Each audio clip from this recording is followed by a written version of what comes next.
It's time for another flight to Laguardia. Coming up in this video, as my flight was about to check in with the control tower at LaGuardia, this happened. Brickyard 5679, contact LaGuardia Tower, good evening.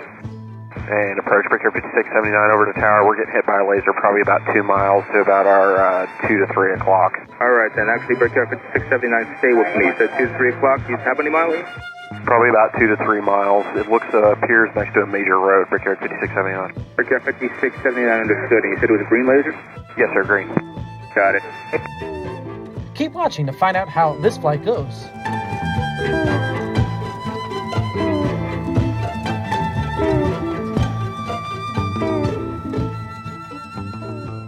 Well, hello again from the Jacksonville International Airport. Today I'm flying on a flight that I've taken many times. However, this flight today is going to be operated by a different Delta connection. Normally I fly on Endeavor Air at this time of the day from Jacksonville to LaGuardia, but today the flight is being operated by Republic Airlines. Despite serving a very large city, the Jacksonville International Airport has a small airport feel. With no predominant airline, various carriers operate out of here with lots of service to their hub airports and other destinations. The airport is operated by the Jacksonville Aviation Authority. It's a very inviting airport with large open spaces. Check-in is on the upper level with airline desks on 2 sides. Below that is the bag claim area. I've got 1 bag to check up to LaGuardia, so I'm going to walk over to the Delta check-in area where I can use the Sky Priority check-in lane. Alright, I just dropped off my bag at the ticket counter. The lady there thanked me for being a diamond medallion. I don't know how much longer I'm going to be a diamond medallion for. With the changes in the Delta Airlines medallion program, it's becoming increasingly difficult to maintain high-level medallion status. Oh well, is all I can say for now, is these things do change over time. One thing that does not change, and I can always be certain of at an airport, is the fact that I need to go through TSA, so let me put the camera down for a moment as I transition from landside to airside. As I go through TSA, can you consider subscribing to my channel if you've not done so already? As you can see by these analytics, most people that are watching my channel are not subscribers, and they're missing out on getting alerts the next time I post videos like this. Okay, I'm done with TSA. Let's turn the lights back on. Now I've got a seat on the right-hand side of the airplane. I'm pretty sure that we're going to land on runway 4 tonight, and the Manhattan view is going to be on the left-hand side. I'm waiting for a seat to open up on the left-hand side of the aircraft. However, if that doesn't happen, I'm going to make the most out of my flight tonight. Let's wait in the Delta Sky Club. With all the changes with Delta, this may be one of my last visits to the Delta Sky Club. With a minimum flight spend of $20,000 on flights in 2023 to achieve Diamond Medallion status for 2024, I'm just not going to get to that level, and I'm going to lose my choice benefit of Sky Club membership. There's little incentive for me to spend more when almost all of the minimum spending requirements for status have gone up. Maybe I'll find a pot of gold at the end of the rainbow, but for now, this Delta Sky Club is affording me a view of a gate used by JetBlue as I wait in this private space reserved for Delta passengers. Alright, it's time to leave the Sky Club and head on over to LGA.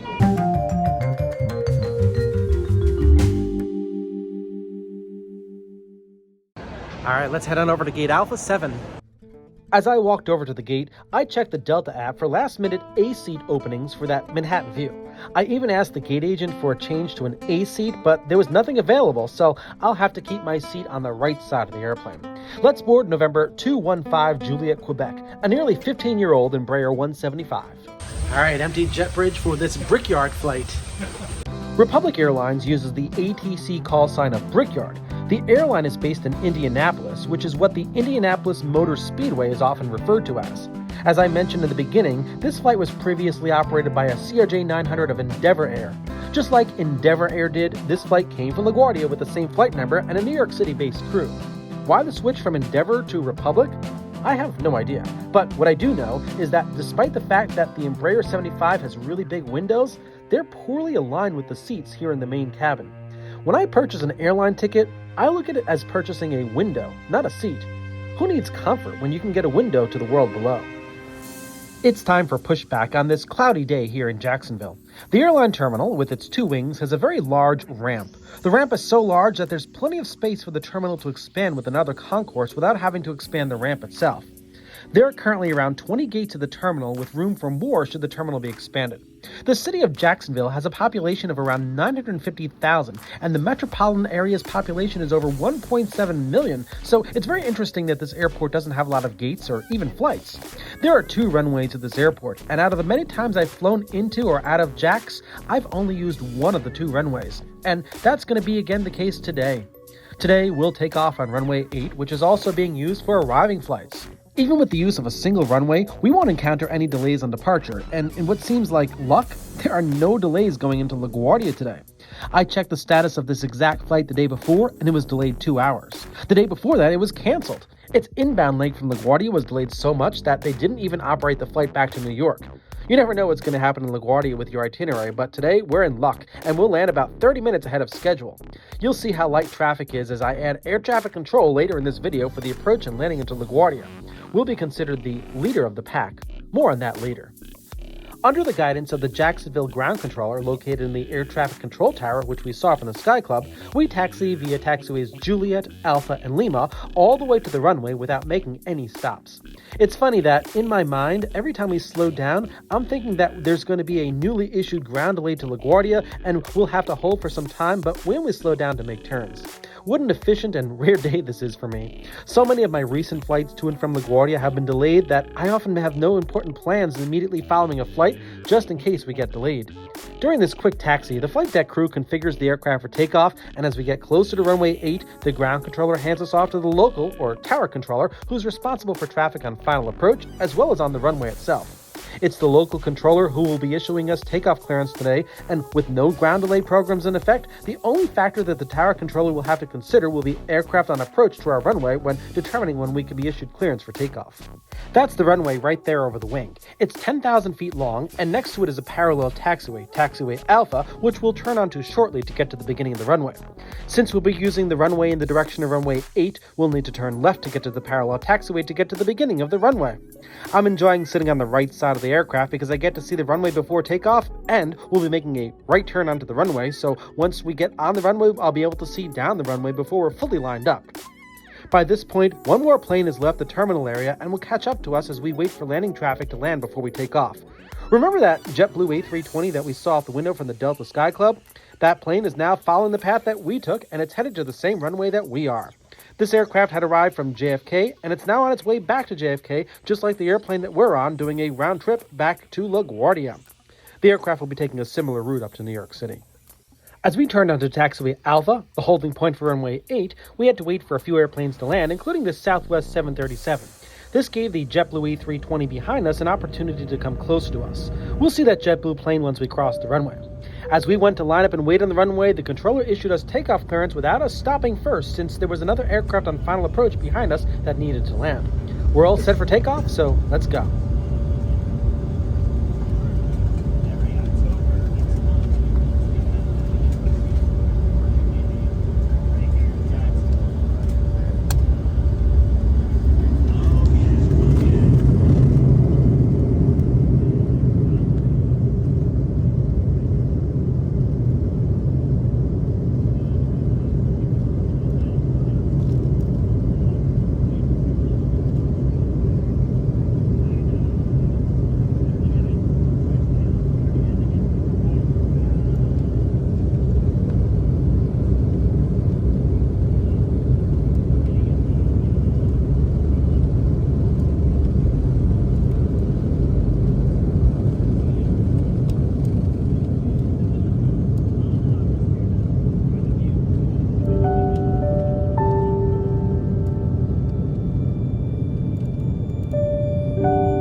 We're now experiencing the miracle of flight and how great it is to be up here.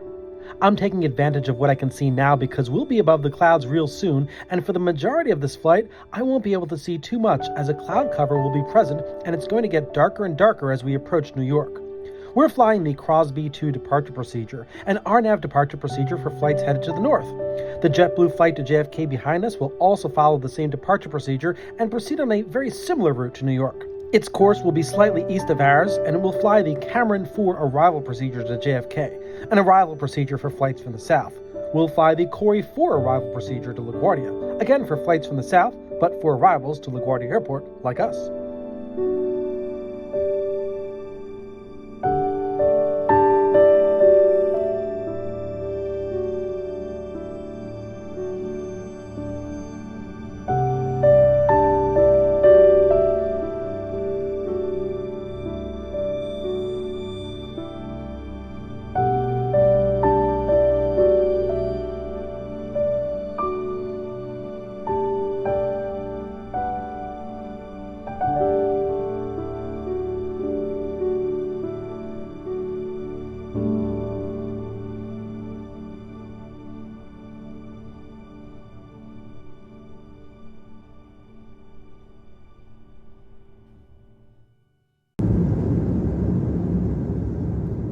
It's now time to discuss cabin service, seat pitch, legroom, and how big the tray table is. Just kidding. If you're looking for that, there are plenty of channels out there to get that information. This channel is about the window seat and how we fit into the National Airspace System. If you like this kind of stuff, I encourage you to like this video and subscribe.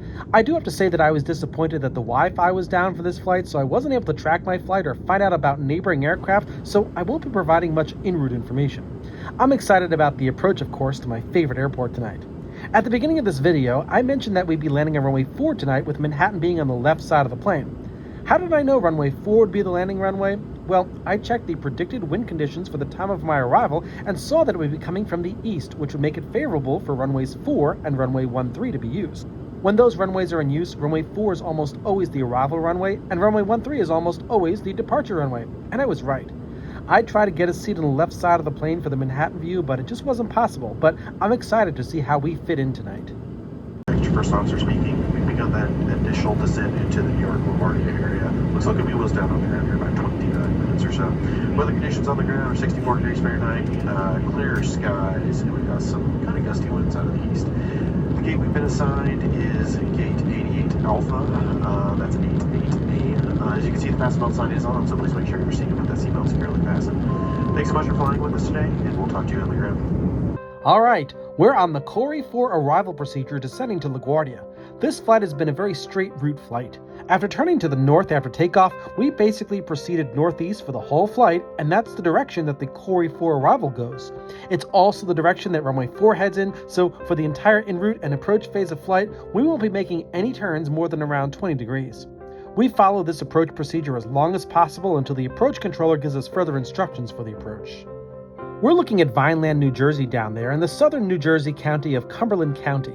The High Altitude Air Route Traffic Control Center is providing us with altitudes to descend to before we get handed off to New York Approach Control.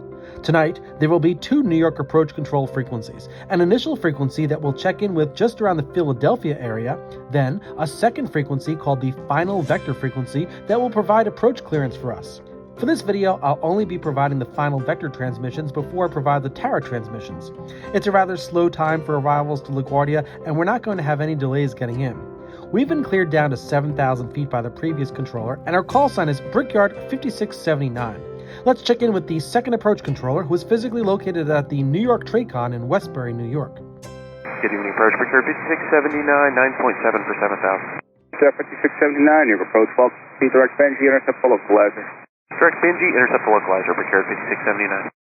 That transmission is a clear indication that there is little traffic in front of us. We checked in at 9,700 feet, descending to our assigned altitude of 7,000 feet, and the controller told us to proceed direct to Benji and to intercept the localizer.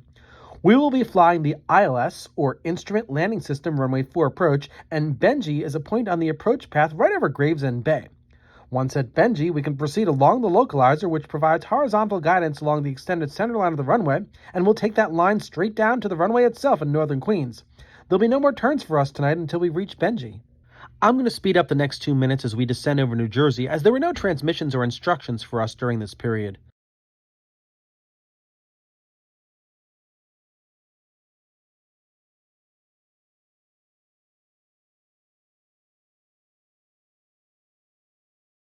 Here's the next transmission. Brickyard 5679, you're 14 miles from Benji, cross Benji at above 3,000, cleared out, less than 4 approach. Benji at or above 3,000, clear for the ILS-4 approach, Brickyard 5679. We're still over New Jersey, and we're clear for the approach. We're 14 miles from Benji, which means that we're 14 miles from Gravesend Bay. We can now descend to 3,000 feet. Remember, we were previously told to proceed directly to Benji before, and once we get to Benji, we'll make a slight turn to line up with the extended center line of the runway, all the way to the runway itself. You'll see that slight turn once Coney Island comes into view on the right-hand side of the aircraft.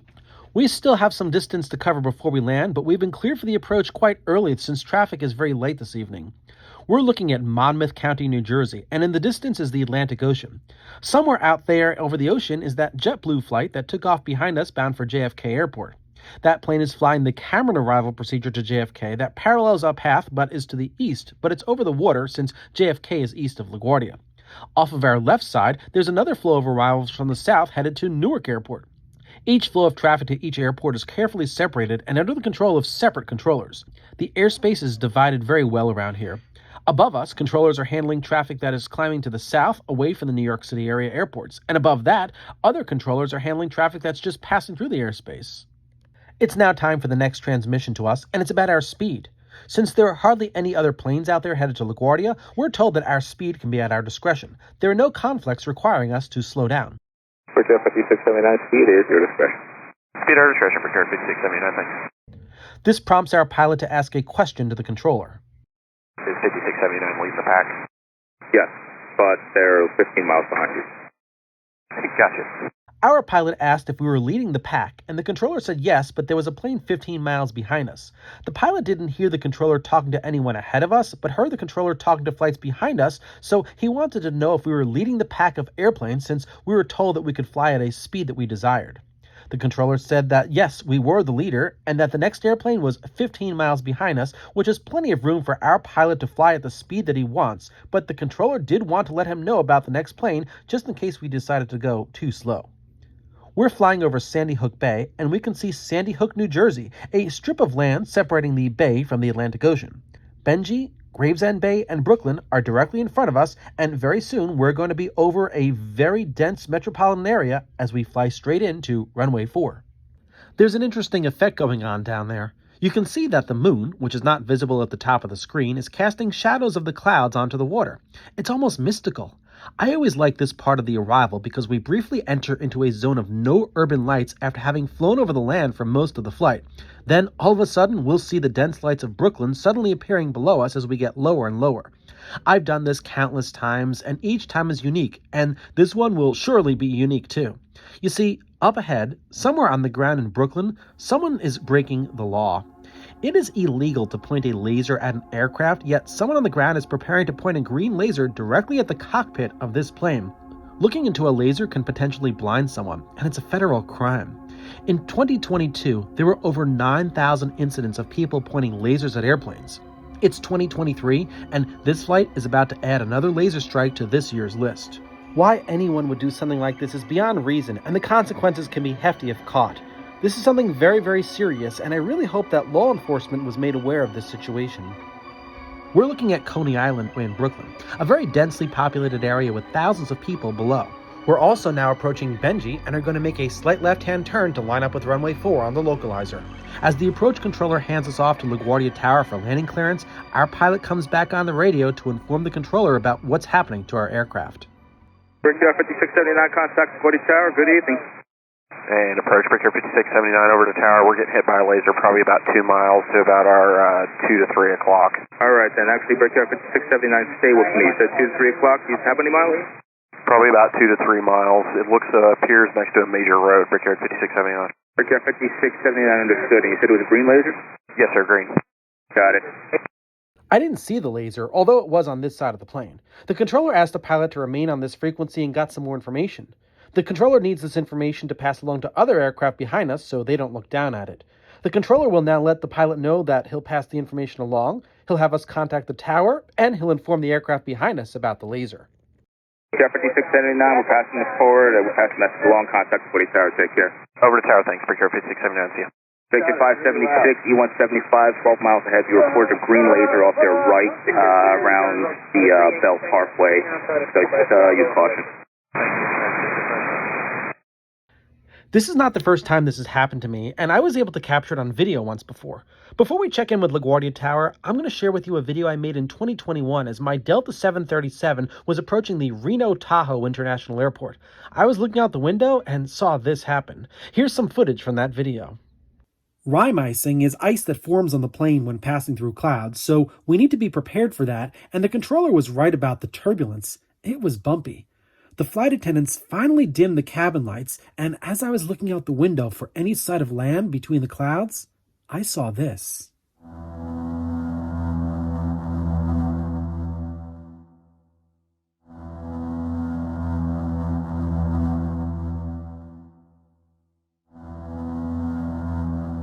Someone aimed a laser at our plane.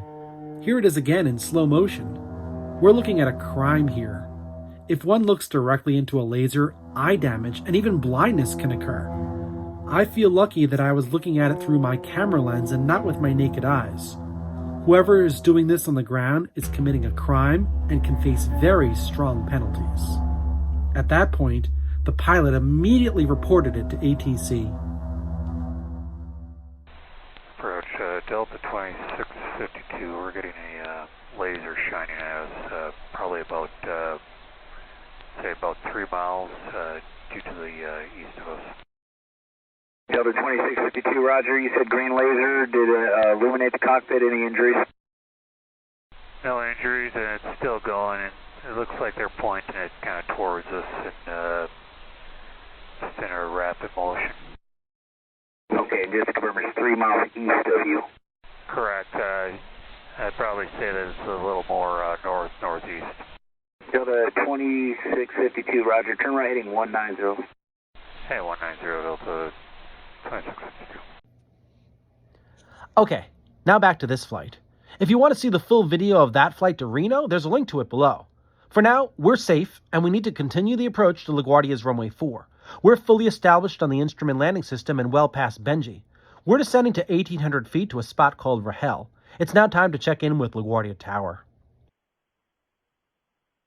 Tower, Brickyard 5679, ILS 4. Brickyard 5679, go to Tower, only 4 clear to land with 006, copy the holding position, only 13. 4 clear land, Brickyard 5679. With the wind coming from 90 degrees at 6 knots, we are cleared to land on runway 4. That was expected since there was no one ahead of us. The controller also let us know that there would be traffic that will hold in position on runway 13. That was a reference to the departure runway, and there is a plane that will be waiting to take off on it. It's important for the landing flight to know this because several thousand feet down runway 4, runway 13 intersects with it. The controller cannot issue takeoff clearance to a flight on runway 13 until he's certain that the arrival on runway 4 will be clear of the intersection of the two runways. In most cases, runway 4 arrivals will vacate the runway before the intersection of runway 13, but there's always a chance that they need to land long and go through the intersection. The controller must always wait and see if a plane will be able to vacate the runway before the intersection and issue a plane takeoff clearance, or he'll have to wait until the plane passes the intersection to issue a plane takeoff clearance. Any aircraft that goes through the intersection with runway 13 will have to cross runway 13 a second time on a taxiway on the way back to the terminal. There's a lot of coordinating that needs to go on. We're approaching Queens, and I did try to take a look out of the windows on the left side of the plane at this point, but it was hard to see out with other passengers' eyes glued to the windows as they were taking in the magnificent views of Manhattan. I had tried my best to score an A seat, but it didn't work out this time. We've passed through Brooklyn and are now approaching the borough of Queens, which is where our destination airport is. On the ILS approach, we need to be at 600 feet at the 3 miles out point at a place called Warren, and then we can continue on to the runway. Remember, there's no one in front of us, and the aircraft behind us is more than 10 miles away, so there's no conflict at all. The controller just needs to judge when to issue aircraft takeoff clearance on runway 13 based upon when we touch down and how long our landing roll will be. Like landing on any runway at Chicago's Midway Airport, this approach is entirely over a densely populated area. The runway 4 approach is the only runway at LaGuardia that provides this, as landings on all the other runways cross over water before landing, but the urban dwellings are there all the way down for runway 4. Residents of Maspeth, Jackson Heights, and East Elmhurst have become accustomed to low-flying aircraft like the one we're on right now. This approach is common when the wind comes from the north, and in many cases, that happens on bad weather days. But we're lucky tonight. The weather and visibility are good, and we're actually ahead of schedule. Directly in front of us is the approach lighting system, which extends out from the start of the runway into the community below. That's the final part of the ILS system and serves as visual guidance for pilots before touching down. Unfortunately, no passengers can see those lights from their seats. Let's land.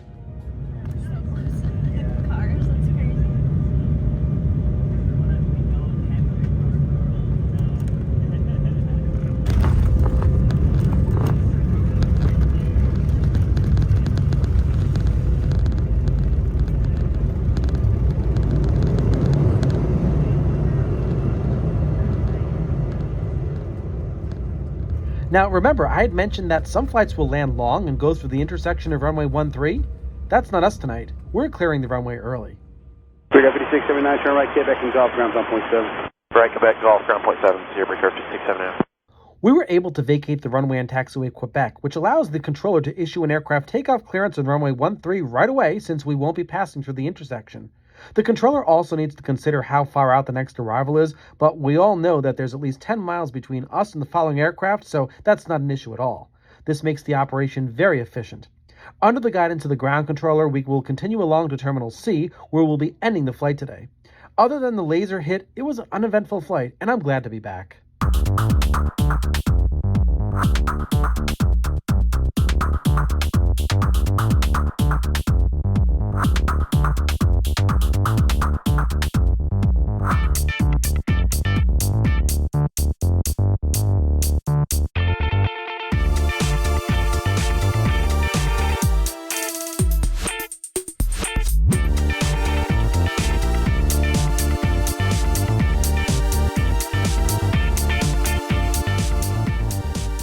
Alright, well, I try to make the most out of that approach to runway 4.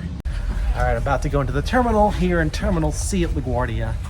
I am back at the airport that I love, LaGuardia. Well, I'm going to end this video here. Thank you so much for watching this video. If you're not a subscriber to my channel, I invite you to click on the subscribe button, hit the bell button, and rest assured, I'll be back with another video like this very soon. Thanks, everybody.